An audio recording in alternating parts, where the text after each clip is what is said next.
Okay, moving right along, we're burning time. First off, this is my first year of doing this, and I really want to express some appreciation to the two analysts that helped me.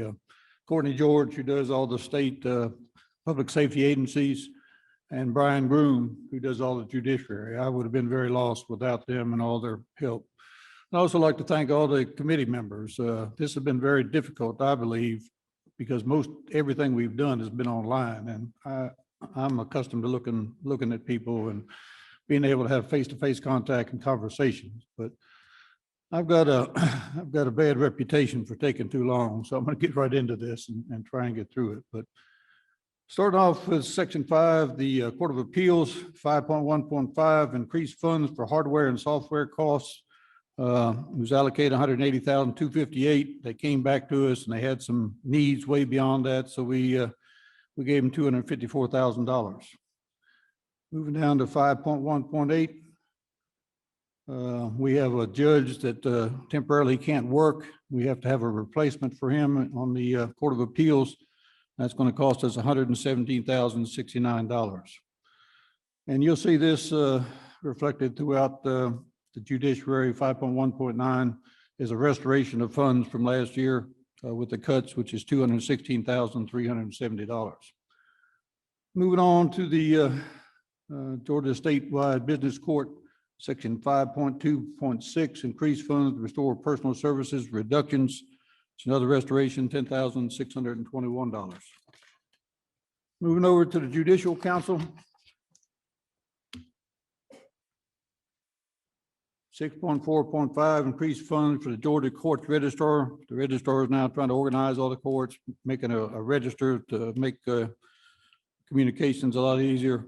We're going to give them $75,000. 6.4.6, provide one-time matching funds for the Child Support Collaborative Grant, $21,600. Judicial Qualifications Commission, 6.5.1. They asked to increase the funds for 2 attorney positions. We're going to give them one at $125,557. Again, we have the restoration at 6.5.2, which is $3,795.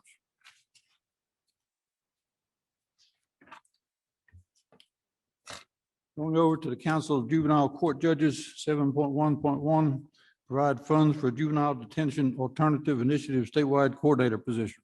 We didn't fund that. Grants to counties for juvenile court judges. 7.2.3, increased funds related to the creation of the Columbia County Judicial Circuit, which would be $25,000.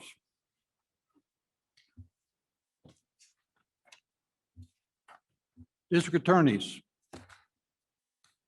Section 8.2.1, increased funds to reflect an adjustment of the employer share of the teacher's retirement system from 19.06 to 19.08. Any agency that's in here that has people who belong to the teacher's retirement system and have transferred in will be affected by this. This is the only time I'm going to mention it, but it's $2,419.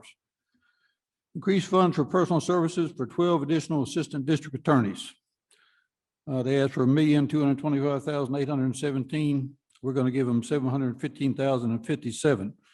And instead of getting 12, we're going to give them 7. And what we do is we try and maintain parity with them and the public defenders. So the other 5 positions that are here will be reflected later under the public defenders. They're getting 75% of the money.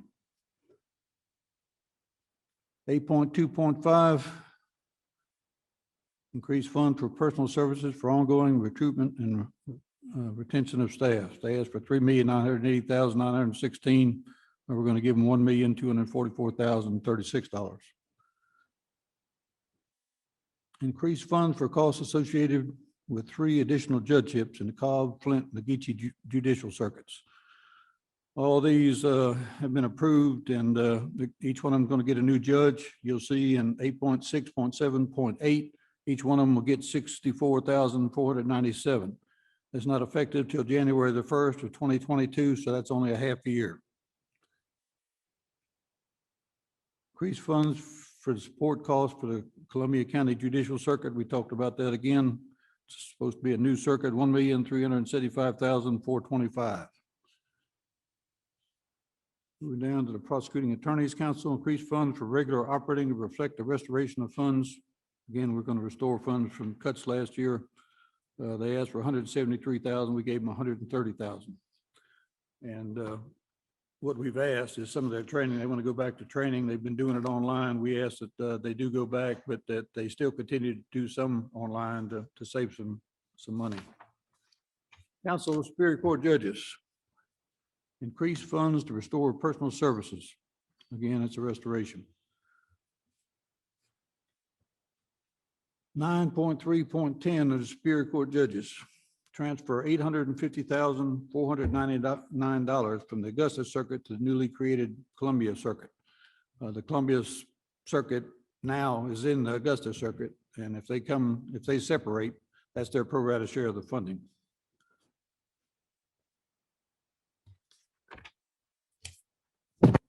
Supreme Court of Georgia, increased funds to restore personal services reductions. It's another restoration, $123,726.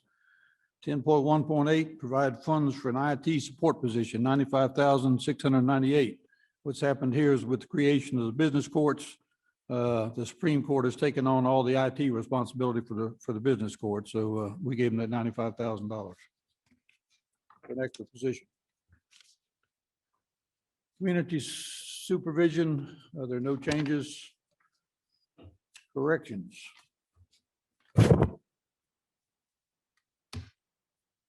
Under Departmental Administration, 19.2.2, utilize existing funds to implement a 10% increase for correctional officers in the state prison system. What happened here is they've got a real need for a pay increase, and the funds aren't out there, but they have a 35.5% turnover rate, and they've got so many vacant positions. The commissioner has taken his vacant position money for salaries and moving it over to give his people a 10% pay raise. He's also promised that he won't ask for those positions back in the near future.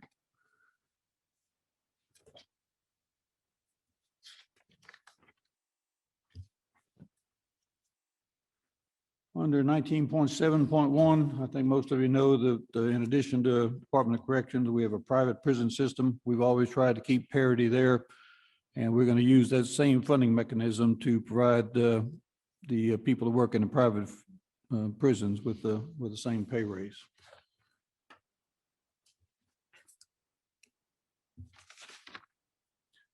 Department of Defense, nothing. Most of you know that that's pretty much federally funded. Office of the Governor, Georgia Emergency Management, that's about the same. There's no change here, but that's primarily federally funded. Georgia Bureau of Investigation, Forensic Science Division.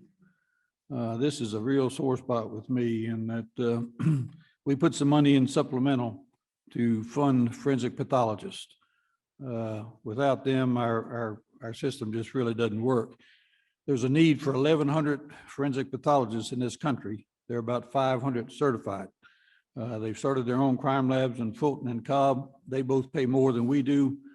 The Board of Accreditation recommends that each physician do 250 autopsies per year. Ours are doing about 350 and risk losing their accreditation.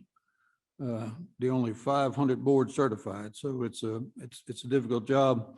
We put money in, we're annualizing it now from the supplemental at $1,593,514. Criminal Justice Coordinating Council, reduce. Well, I just did that. Okay. Criminal Justice Coordinating Council 30.5.3, reduce one-time funds to establish a law enforcement training grant program for state and local agencies. We gave them $15 million last year. They hadn't utilized it all. So we're taking back 10 million. And back up to Regional Investigative Services, 3.4.2. This is annualizing several sworn positions that were added during the year last year. They had different dates. It's $1,096,121.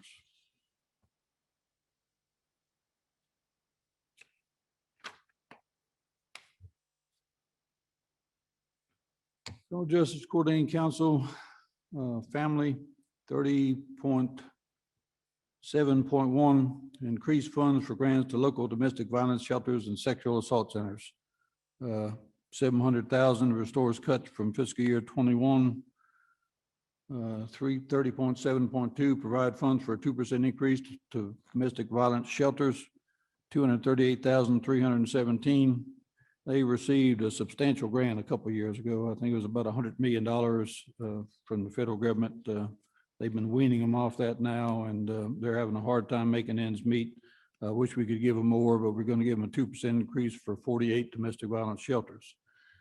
In addition, under 30.7.3, we were funded for 2 domestic violence shelters. Actually, the money was only in for one, for one. And what happened was we had 2, so we split the money in half, and it's going to be $75,000 a piece. Moving over to juvenile justice, 31.3.2. As most people know, the people in juvenile justice are youngsters. They're required to have the same educational opportunities as any child in public school system. So they have certified teachers.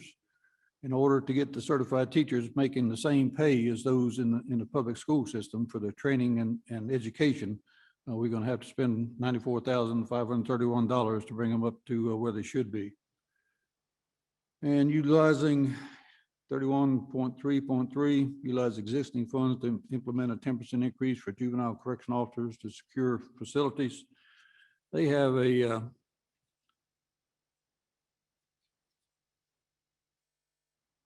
same problem that they have in the Department of Corrections. They have 297 vacant positions, and they have a 97% turnover rate per year in juvenile justice.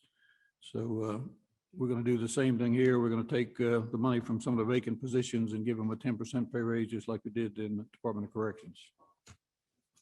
So there's no cost to it. The money's already in place. They're just moving it. Law Department, 33.1.2, increase other funds by 21,701,787.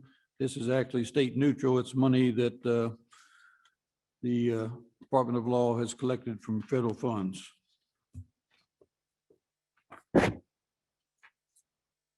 Pardons and Parole Board, no changes. Public Defender Council.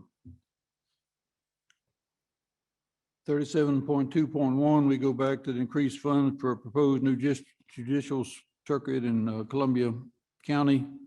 Goes from $377,000 to $1,024,003. Increased funds for 3 assistant public defenders to reflect new judgeships. You remember we had 3 judgeships in Cobb, Clinton, and the Geechee Circuit. We increased the money for the judges. Well, this increases the money for the public defenders in the same circuits. And it's $41,901 a piece. Once again, it doesn't go into effect till January 1, 22, so we're only paying for half a year.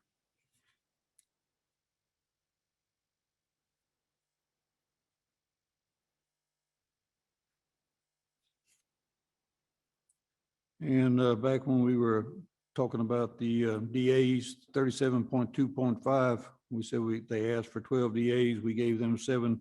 The other 5 are coming over here in the public defenders to try and keep parity, $470,500.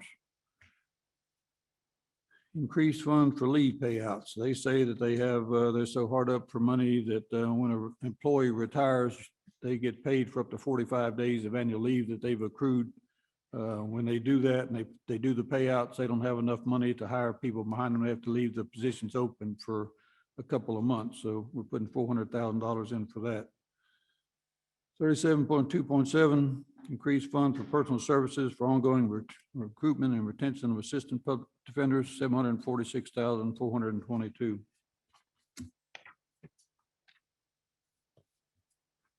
Section 39, Public Safety Department. Field offices and services, 34.4.1, provide funds for 175 person trooper school, $1,567,575. 39.4.2, provide funds to create 2 new job classes to retain experienced 1 personnel. Once a state trooper gets to about the 8-year point, they no longer get any raises for the rest of the career unless they get promoted or they have a cost of living increase at statewide. What this is doing is put in 2 positions, one called a senior trooper at the 10-year point that'll get a 2.5% raise, and a master trooper at the 20-year point, which would get a 5% raise. Cost is $300,732.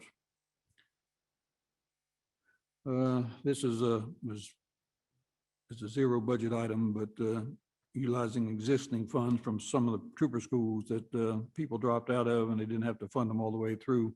They're going to use those one-time funds for facility repairs and maintenance post facilities statewide. Motor carrier compliance, 39.5.2, provide funds to create 2 new job classes to retain experienced sworn personnel. This is the same thing we're doing that they did with the troopers for motor carrier officers at the 10 and 20-year point. Cost is $97,240. 39.5.3, provide for one-time funds for facility repairs and maintenance for wait stations and communication towers. $708,000. That was in a bond funding request, but we moved over to cash, and it'll save the state a little bit of money. Georgia firefighter standards and training, 39.7.1, increased fund for virtual testing resources for firefighter certification and training. This is an annualized request, but 70% of our firefighters in this state are volunteers. They have to meet certification requirements. Many of them can't take time off from the jobs and go to public safety training centers, so this allows for it to be done virtually. Georgia peace officer standards and training, 39.8.2, provide funds for 20 new computers and software updates, $18,000. Their computers over there are so old that they're not compatible with the new software. Office of Highway Safety, provide funds for IT enhancements for the grant system and remote software. What it does is it upgrades to achieve the software to make the system work remotely at $6,974. And that completes the public safety budget. Do I have any questions from committee members? Any online? No. We have a motion. We have a second? We have a motion and a second. All in favor signify by saying aye. Aye. Aye. Aye. Aye. Aye. Those 4. Okay. Motion carries. We're adjourned.